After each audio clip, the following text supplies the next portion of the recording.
जगद्गुरु तुकोबरायांचा आणि या अभंगातून महाराज भगवान परमात्म्याकडे मागणी मागतायत.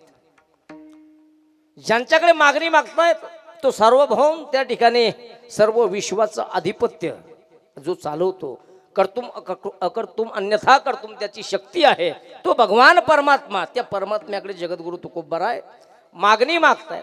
मागणी कुणाकडे मागावी? जो देण्यासाठी त्याची पात्रता आहे त्याच्याकडे माणसानं मागणी मागावी. ज्याची पात्रताच नाही त्याच्याकडे मागणी मागून उपयोग आहे का?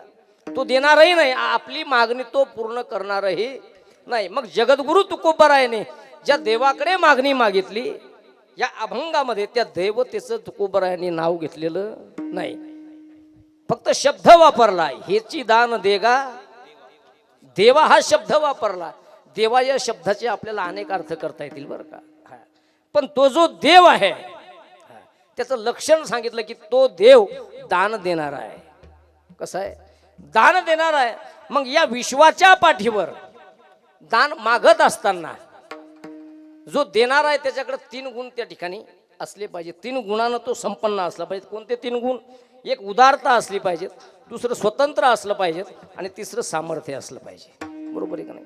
नाही तर काही काही वेळेला असं होतं, स्वतंत्र आहे तर तो समर्थ नसतो देण्याला, समर्थ असला तर स्वातंत्र्य नसलं, आणि स्वातंत्र्य आणि सामर्थ्य दोन्ही जर असतील तर उदारता नसते.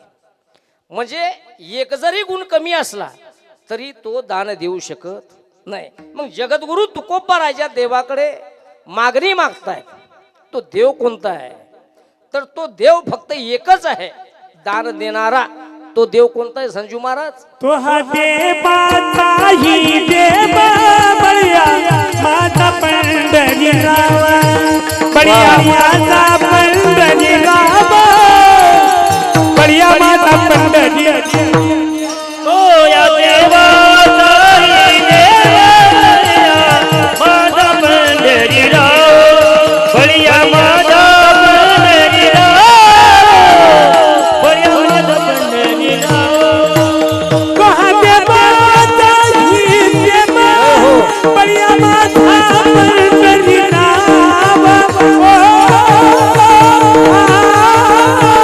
बळिया माझा पंढरीराव.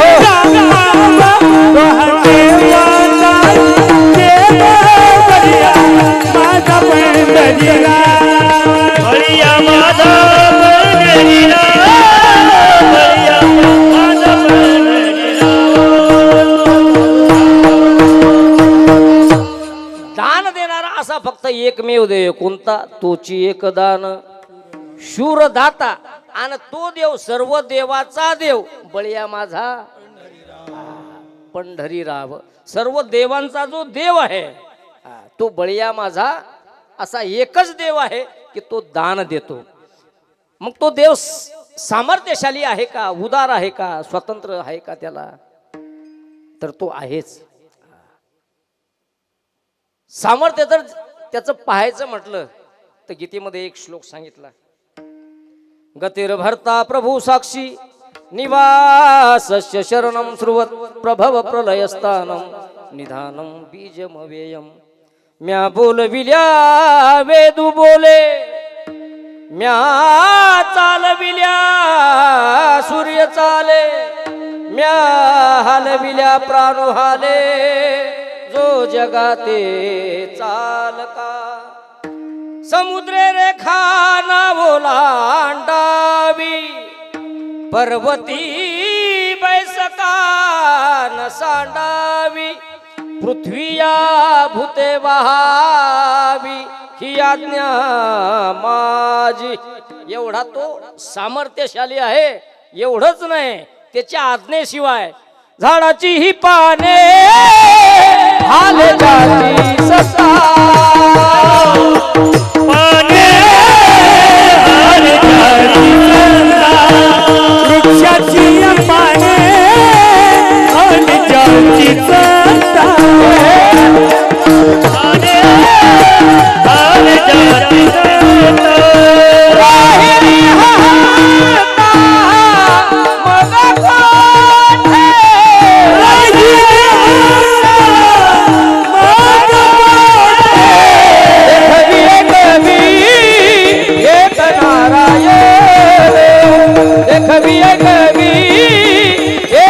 नारायण एक वियंगरी एक नारायण एक वियंगरी एक नारायण. एवढी मोठी त्याची सत्ता आहे नाही का. म्या बोलविल्या वेदू बोले, त्याच्या आज्ञेशिवाय झाडाचं पानही हलत नाही. म्हणजे तो सामर्थ्यशाली आहेच. हा एवढंच नाही तर 84 लक्ष योनीवरती, हा किंबहुना पंचमहाभूतावरती, हा हे सर्व त्याच्या ताब्यात आहे. आणि म्हणून तो कसा आहे, सामर्थ्यशाली आहे. त्याच्या आज्ञेशिवाय या ठिकाणी काहीच होऊ शकत नाही. चाले हे शरीर कोणाची सत्य, कोण बोलवितो हरिविन. त्याच्याशिवाय झाडाचं पानही हालत नाही, एवढा तो सामर्थ्यवान आहे. स्वतंत्र किती आहे तुझे औदार्य जाणो, हा स्वतंत्र देताना मनसी, त्याला कुणाच्या आधाराची आज्ञेची गरज नाही. तो पात्रही त्या ठिकाणी पाहत नाही अधिकारी आहे का नाही, तो स्वतंत्र आहे.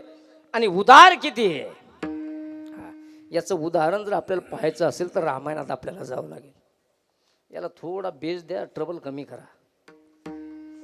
रामायणामध्ये हा आपल्याला जावं लागेल की तो भगवान परमात्मा उदार किती आहे. रामायणाचा जर आपण विचार केला ना तर रामायण आपल्याला जीवन कसं जगावं हे आपल्याला रामायण शिकवतं. मी तर असं म्हणतो की प्रत्येक घरातल्या माणसानं रामायणाची कथा पाहिली पाहिजे. कारण प्रभू रामचंद्राची कथा म्हणजे मंदिरातील कुण्या देवतेची कथा नाही, तर प्रत्येक घराला मंदिर बनवणारी कथा म्हणजे प्रभू रामचंद्राची कथा आहे. अहो काय चरित्र आहे प्रभू रामचंद्रांचं. एक वचनी एक पत्नी एक बाणी. नवरा कसा असावा तर प्रभू रामचंद्रासारखा, मुलगा कसा असावा तर प्रभू रामचंद्रांसारखा, भाऊ कसा असावा तर प्रभू रामचंद्रांसारखा, आई वडिलाच्या आज्ञेचं पालन कसं करावं याचा आदर्श आपल्या समोर ठेवणारी कथा म्हणजे प्रभू रामचंद्रांची कथा आहे. सावत्र या आज्ञा देते, हो सावत्र या आज्ञा देते की जे पाऊल राजगादीवर पडणार होतं, आई वडिलांची आज्ञा मान्य करते आणि 14 वर्षच वनवासाला जायला तयार होते. म्हणून प्रपंचाची कथा होते. सावत्र या आज्ञा देते. माता कैकेयी सुनहु प्राण प्रिय भावत जे का, एक हु पर भरत ही टीका, ना कहू दुसर पर कर चोरी, पुरवहु नाथ मनोरथ मोरी, तापत वेश विशेष उदासी, 14 बरस राम वनवासी. ज्या वेळेला माता कैकेयीनं 2 वर मागितले दशरथजींना, असं म्हणतात की राजा दशरथाच्या दाढीचा एक केस पांढरा झाला होता. त्यांनी विचार केला की बस आपण आता राज्यावर बसून काही उपयोग नाही, आपल्या मुलाला अर्थात प्रभू रामचंद्रांना आपण आता गादीवर बसवलं पाहिजे. काय झालं होतं, फक्त दाढीचा एक केस पांढरा झाला होता, एक केस. आपण बाजलं चिटकोस थोर आपल्या कमराच्या चाब्या सोडत, बरोबर आहे का नाही. आपले आखे जरी पांढरे झाले तरी आपल्याला मुलाच्या हातात चाबी द्या वाटत नाही. ते राजा दशरथ होते आणि आपल्या गुरुवर्याकडे त्यांनी ही कल्पना बोलून दाखवली. त्यांनी सांगितलं काही अडचण नाही. आणि मग प्रभू रामचंद्र राजा होणार आहेत म्हणून सर्व त्या ठिकाणी अयोध्या नगरी आनंदानं दुमदुमून गेली. परंतु ही गोष्ट त्या ठिकाणी आता तो लय मोठा इतिहास आहे, एवढं सांगायचं म्हणल्यावर आपली रात्र जाईल. देवतांना सुद्धा ते मान्य नव्हतं आणि म्हणून मंथरे करवी कैकेयीच्या डोक्यामध्ये त्या ठिकाणी विकल्प घालून दिला. मंथरेनं सांगितलं कैकेयी, अगर राम जर राजावरती बसला तर तुझा मुलगा भरत तो दास होऊन त्या ठिकाणी राहील. राजा दशरथाने युद्धाच्या वेळेला तुला 2 वर मागण्यासाठी सांगितलं होतं आणि आज ती वेळ आली, तू 2 वर मागून घे. पहिल्या वरानं भरताला गादी आणि दुसऱ्या वरानं 14 वर्षाचा वनवास प्रभू रामचंद्राला विकल्प घालून दिला.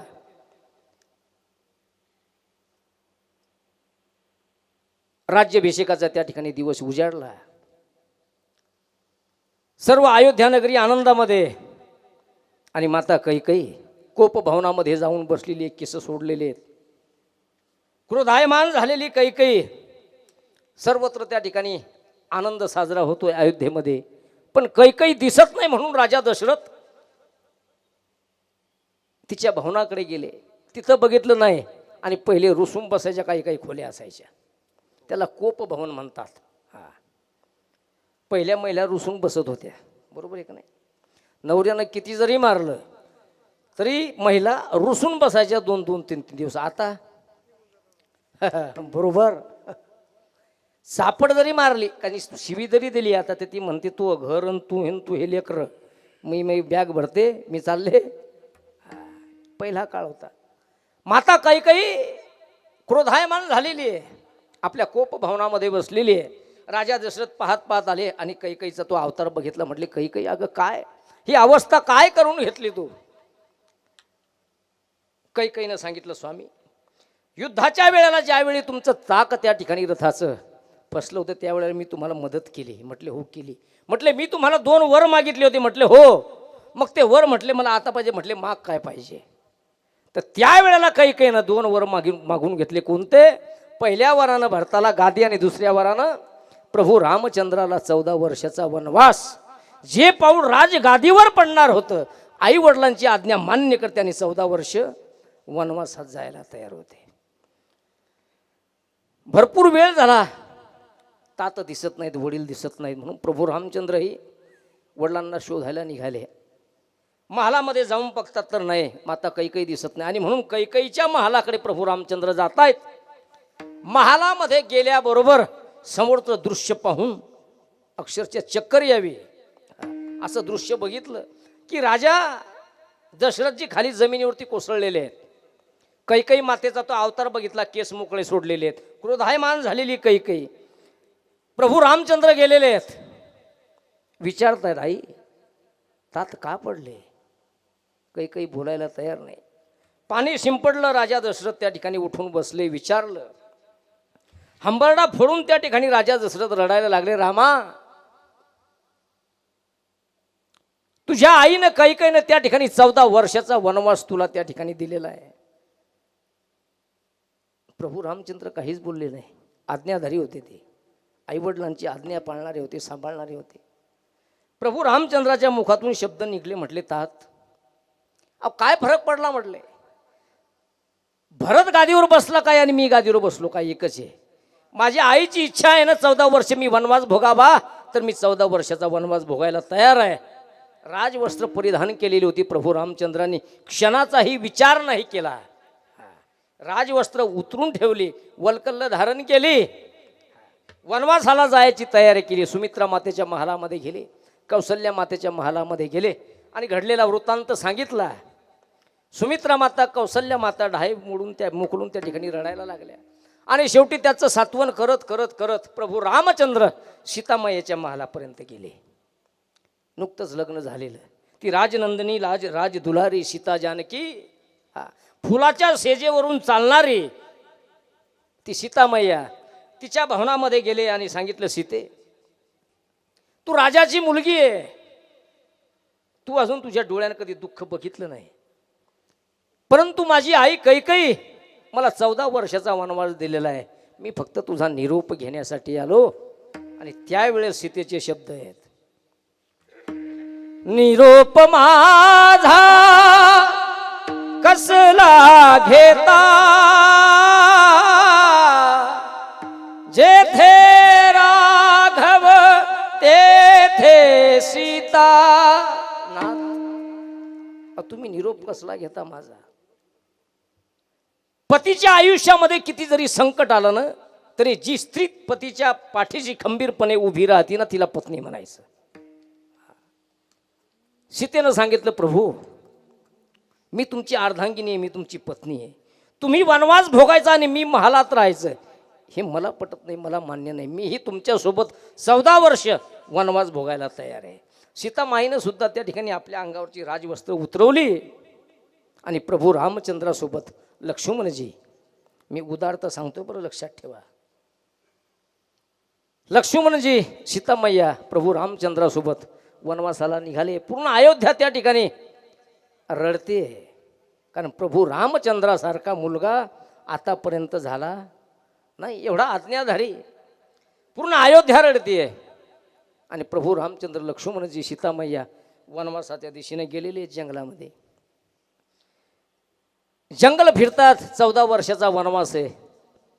जंगलामध्ये राहायला गेल्याच्या नंतर त्या ठिकाणी पर्णकुटी बांधली. पर्णकुटी बांधल्याच्या नंतर त्या पर्णकुटीमध्ये राहायला लागले. आणि एक दिवस सकाळी सकाळी सीतामय्याच्या नजरेस एक हरिण पडलं. कशाचं होतं ते मावश्या? हरिण कशाचं होतं? बोला ना, कशाचं हरिण होतं ते? तुला कशाला आणलं म्हणून सांगायला इथं उभं केलं, बरोबर आहे का नाही? ते हरिण होतं सुवर्णाचं, म्हणजे सोन्याचं, बरोबर आहे का नाही? ते हरिण सोन्याचं होतं. सीतामय्याला मोह आवरला नाही, लोभ बरं का आवरला नाही. आणि प्रभू रामचंद्राला सांगितलं, म्हटले नाथ, हे हरिण म्हटले मला तुम्ही आणून द्या, कारण मला याची चोळी शिवायची. प्रभू रामचंद्राने सांगितलं सीते ते फोटो आहे, पण सीतेनं हट्ट धरला नाही, म्हटले मला पाहिजे. म्हटले ठीक आहे. प्रभू रामचंद्राच्या हरणाच्या पाठीमागे गेले. समोर गेल्याच्या नंतर प्रभू रामचंद्रांनी त्या हरणाला बाण मारला. आणि बाण मारल्याच्या नंतर ते हरण जमिनीवरती कोसळलं. आणि त्याच्या मुखातून शब्द बाहेर पडले, धाव लक्ष्मणा, धाव लक्ष्मणा. असा आवाज आल्याबरोबर तो आवाज सीतामाईच्या कानापर्यंत गेला. सीतामाईला असं वाटलं की आपले स्वामी काहीतरी संकटामध्ये आहेत. आणि म्हणून लक्ष्मणजींना सीतामाईने सांगितलं की लक्ष्मणजी, तुमच्या भावावरती काहीतरी संकट आले, तुम्हाला लगेच जायला हवं. लक्ष्मणानं सांगितलं, आईसाहेब, माझा भाऊ सामान्य नाही, माझ्या भावावरती संकट येऊ शकत नाही. पण सीतामाया ऐकायला तयार नाही ते बोलली.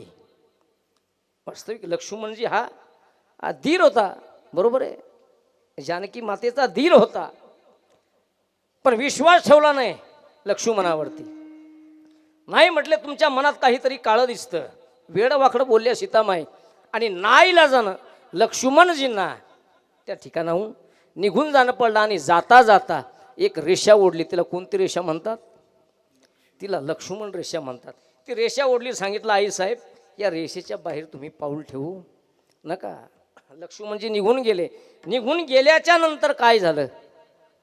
साधू वेशामध्ये रावण आला. भिक्षाम देही. सीतामाया भिक्षा घेऊन जशा आल्या, आता तो मुद्दामच सीतेचं हरण करण्यासाठी आला होता. भिक्षेचं निमित्त केलं, सीतामय्याला उचललं आणि आकाश मार्गानं निघून गेला. आकाश मार्गाने जात असताना एका पक्षानं त्याला बघितलं.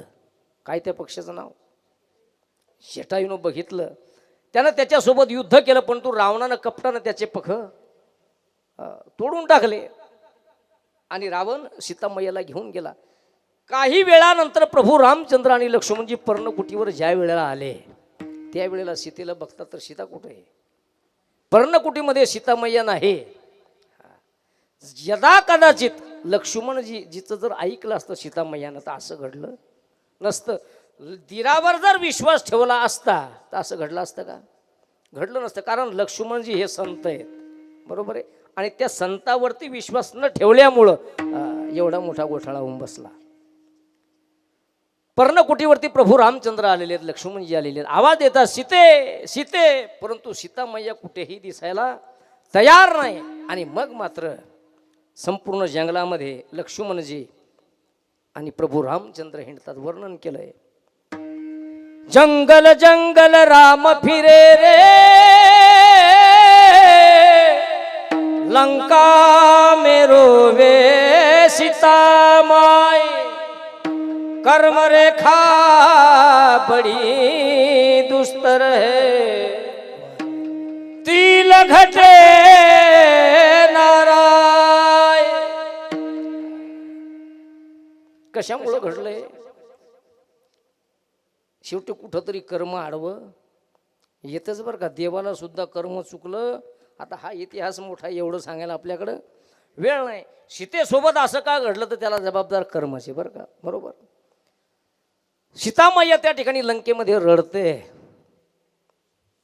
आणि फिरत फिरत प्रभू रामचंद्र ज्याच्या जटायूजवळ गेले आणि जटायूनं घडलेली सगळी हकीकत सांगितली. मी उदारता सांगतो, लक्ष ठेवा बरं.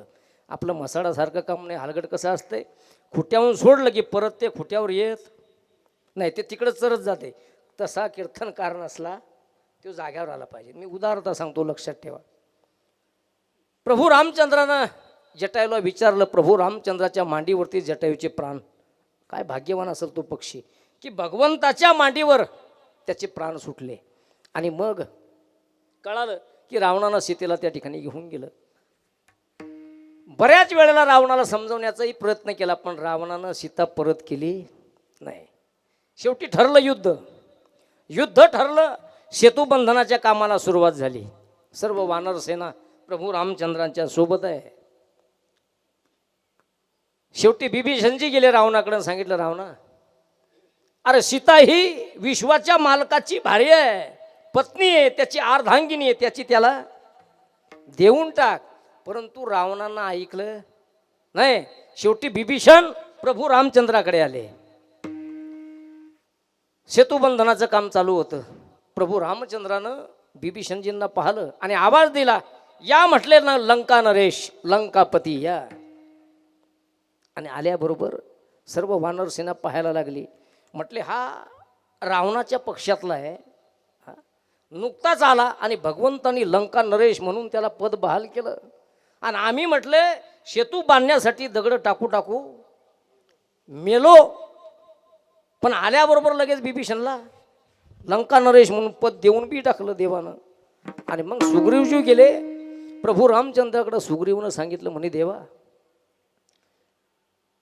तुम्ही विभीषणाला पद देऊन टाकलं खरंय, पण यदा कदाचित रावण जर तुम्हाला शरण आला तर मग काय करसाल?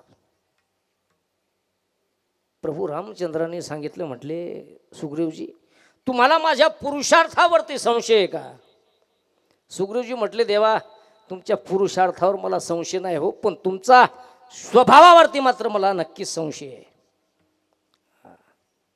म्हटले, कसा काय संशय? म्हटले, प्रभू, तुमचा स्वभाव आहे की शरणांगत वज्र पंजर. तुम्ही शरण आलेल्याला अभय देता, तुम्ही तुमचं त्याला पद देता.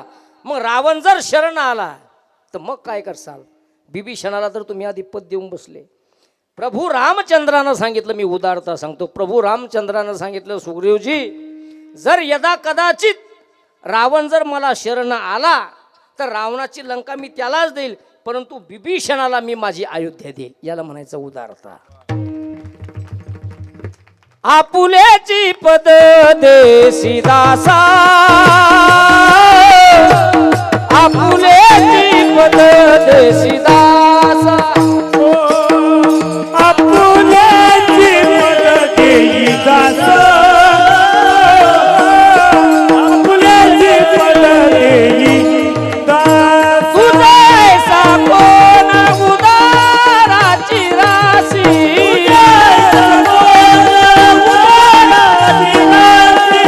आपुलेची पद देसी दासा, आपुलेची पद देसी दासा. आपुलेची पद देई दासा,